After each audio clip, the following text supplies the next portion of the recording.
আপনাদের আরো একবার জানাবো, ভোররাতে প্রকাশ ট্রাইব্যুনালের সাপ্লিমেন্টারি লিস্ট, সুপ্রিম কোর্টের নির্দেশে তালিকা প্রকাশ নির্বাচন কমিশনে প্রকাশ করা হয়েছে।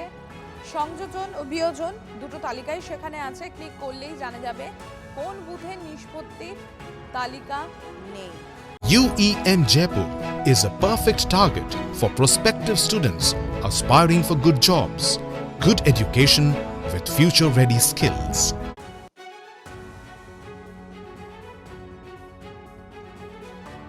তৃণমূল কংগ্রেসের রাজ্য সহ সভাপতি জয়প্রকাশ মজুমদারের সঙ্গে আমরা যোগাযোগ করতে পেরেছি। জয়প্রকাশ বাবু, রাত পোহালেই প্রথম দফার ভোট এবং তার আগে ভোর রাতে ট্রাইব্যুনালের সাপ্লিমেন্টারি লিস্ট প্রকাশ করছে কমিশন, কিন্তু সেক্ষেত্রে এখনো পর্যন্ত জানা যায়নি যে 27 লক্ষ বিবেচনাধীন নাম ছিল, তার মধ্যে এখনো পর্যন্ত কতগুলো নিষ্পত্তি হলো।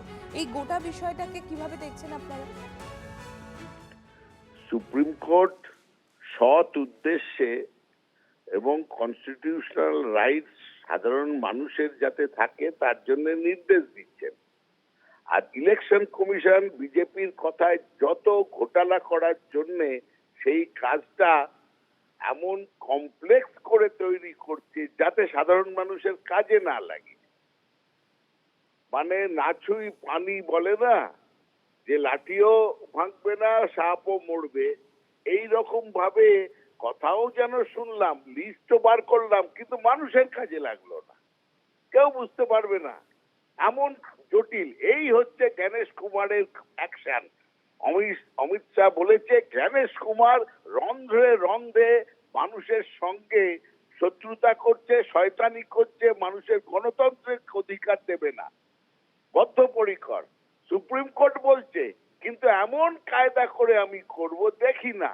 সুপ্রিম কোর্ট বলেছে আমাকে লিস্ট বার করতে হবে সাপ্লিমেন্টারি, ভোট দেওয়া দেখাচ্ছি, আমি এমন ভাবে করব খুঁজেই পাবে না নাম, ভোট কি দেবে। এই রকম হচ্ছে এই নির্বাচন কমিশন। জনগণের গণশত্রু হচ্ছে নির্বাচন কমিশন।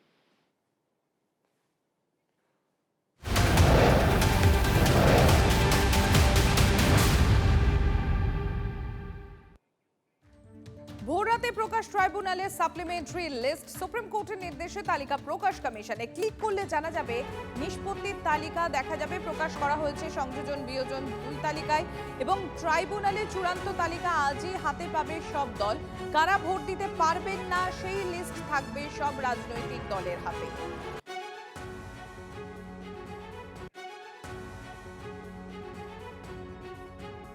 প্রিসাইডিং অফিসারদের জন্য 5 দফা নির্দেশ কমিশনের। পোলিং বুথে বিশেষ নজরদারির নির্দেশ কমিশনে। ইভিএম এ প্রার্থীদের বোতাম স্পষ্ট কি না পরীক্ষা করতে হবে।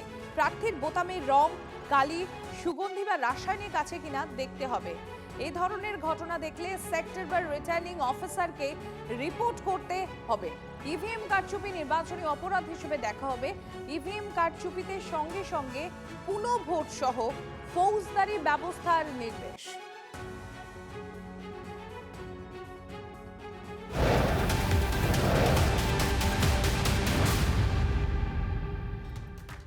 ভোটের জন্য হেল্পলাইন নম্বর চালু করল রাজ্যপালের দফতর।